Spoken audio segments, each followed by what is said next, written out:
মানে উনার দলের লোক বিরোধী দলেও ছিল।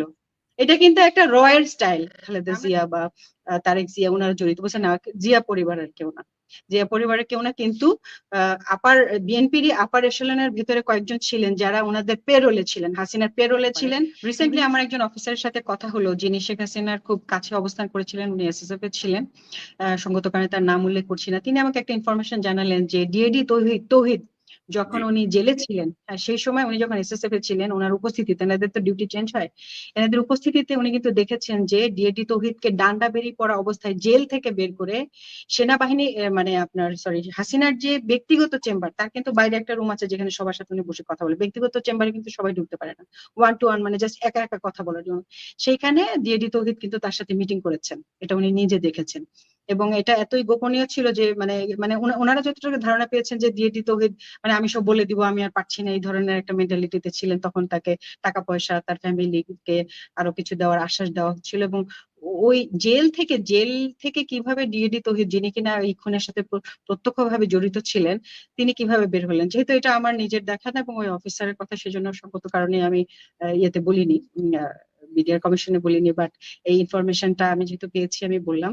এবং উনি যেহেতু এসএসএফ এ ছিলেন এবং দীর্ঘদিন শেখ হাসিনার অনেক কাছাকাছি ছিলেন, তার কাছ থেকে আমি আরো কিছু অদ্ভুত কথাই শুনেছি।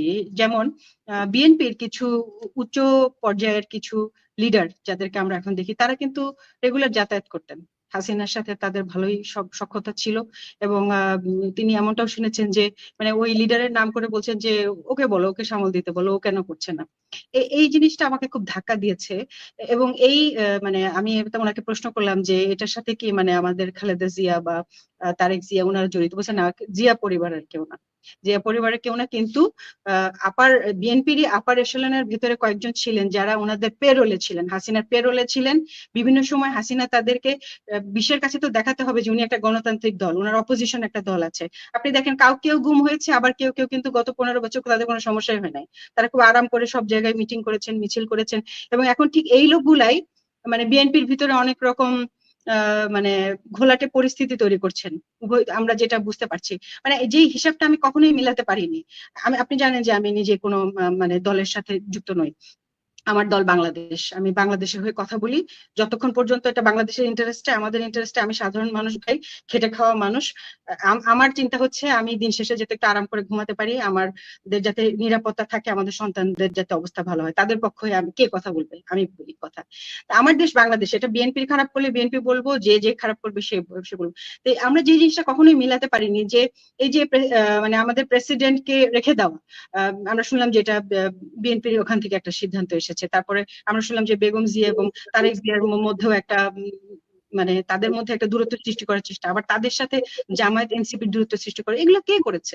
তারপর বিএনপির ভিতরে এত বিতর্কিত লোকজন, তারা এরকম চাঁদাবাজি করছেন, কেউ কেউ অদ্ভুত সব কথাবার্তা বলছেন, এগুলোকে কে সাপোর্ট দিচ্ছে? তা আমি সে যখন এসএসএফ এর ওই ভদ্রলোক আমাকে বললেন যে আমরা তো ওনাদেরকে 5 জনের নাম বলেছেন, আমাকে, আমি সঙ্গত কারণে বলছি না, যে সিনিয়র এশালেনের এদেরকে দেখতাম যে হাসিনার সাথে তারা রেগুলার যে যাতায়াত করতেন, হাসতেন, চা খেতেন, তারপরে খাম নিয়ে বের হয়ে আসতেন। বিভিন্ন সময় হাসিনা বলছেন যে ওকে হ্যান্ডেল করতে বলো। মানে উনার দলের লোক বিরোধী দলেও ছিল। এটা কিন্তু একটা রয়ের স্টাইল। আমরা জানি যে আমি র এবং আইএসআই নিয়ে একটা বই পড়লাম কিছুদিন আগে, যে আইএসআই এর ভেতরে রয়ের লোক ছিল যখন 71-এর যুদ্ধ হয়, যেটার নাম তারা ওই যে এতদিন পরে তারা পাবলিশ করছে। তো এগুলা কিন্তু হাসিনার একটা স্টাইল।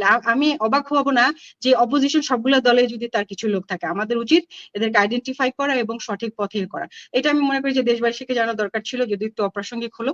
এবং বিডিআর এর এই বিষয়টা যে ডিএডি তৌহিদ ওই সময় জেলে থাকা অবস্থায় কিভাবে ডান্ডা বেরিয়ে পড়া অবস্থায় চেম্বারের মধ্যে গেলেন, এই বিষয়টা আসলে আমি উল্লেখ করতে চেয়েছিলাম। ওভারঅল আরেকটা লাস্ট যেটা দিয়ে শেষ করতে চাচ্ছি, যে এটা অনেকেই বলছেন যে তোমরা শুধু সেনাবাহিনী নিয়ে কেন কথা বলো, সেনাবাহিনীর বাইরে ম্যাজিস্ট্রেট আছে, আমলারা আছে, হ্যাঁ সবাই আছে, সবাই তো গত 15 বছর আরো অনেকেই গুম খুনের সাথে যুক্ত ছিল। আর্মি যখন ক্লিয়ার হবে দুনিয়া সবকিছু ক্লিয়ার হয়ে যাবে, এটা আপনিও জানেন আমিও জানি। আর্মির মতো কোয়ালিফাইড এই লোকগুলো কিন্তু কোয়ালিফাইড, এটা অস্বীকার করার কোনো উপায় নেই। এই যে 28 জন 100 জন, ওনাদের মাথায় যে বুদ্ধি, যে কোয়ালিফিকেশন নিয়ে ওনারা সেনাবাহিনীতে এসেছেন, এর কাছাকাছিও বাইরের লোকজন না। আপনারা যখন এই জায়গাটা যখন ক্লিয়ার করবেন, এখানে যখন ভালো বুদ্ধিমান সৎ লোক নিয়ে আসবেন, বাকি সবকিছু ক্লিয়ার করতে 1 মাসও লাগবে না। আমাদের দেশের সংস্কারই শুরু হওয়া উচিত সেনাবাহিনী দিয়ে, এবং সেনাবাহিনী আমাদের পিভট, আমাদের সার্বভৌমত্বের মূল রক্ষা কবচ। তারা যখন পরিষ্কার হয়ে যাবেন, অটোমেটিক্যালি সবকিছু ক্লিন হয়ে যাবে। সিনেমা মুভির মতো। আমার কাছে মুভিতে দেখায় না যে হঠাৎ করে একটা হাত এসে পড়লো আর চারদিক গ্রিন হয়ে গেল, আমার কাছে ঠিক এরকম মনে হয় যে সেনাবাহিনীটার ভেতরটা যদি এরকম হঠাৎ করে পরিষ্কার হয়ে যেত, পুরো দেশটা সবুজ ফুলে ফলে ভরে উঠতো। এবং এই কারণেই বারবার সেনাবাহিনী নিয়ে কথা, এই কারণে না যে সেনাবাহিনীকে আমরা অপছন্দ করি। আমি সেনাবাহিনী ইউনিফর্মকে কতটা ভালোবাসি সেটা শুধু আমি জানি এবং আল্লাহ জানেন। A soldier